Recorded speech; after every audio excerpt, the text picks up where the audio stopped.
Entire families have been left homeless in Gambia's west coast region after an overnight windstorm leveled scores of houses and claimed at least 10 lives.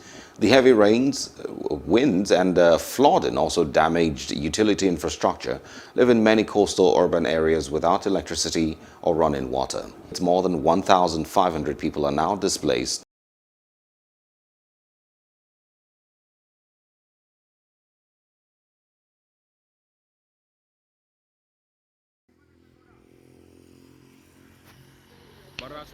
This is the Quranic school of the village. This is one of the buildings of the school and it is completely unroofed by the wind.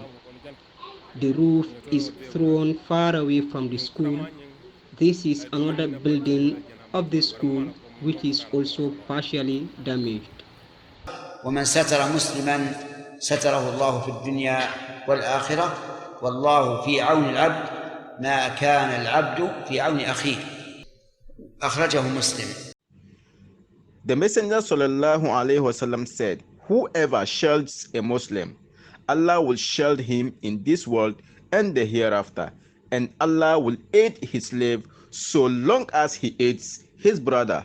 So brothers and sisters in Islam, let's help and support an AL-AOUNU foundation by donating massively in order for them to be able to help them less privileged who has been affected by this disaster in the Gambia, in order for them to have a home where they can also sleep.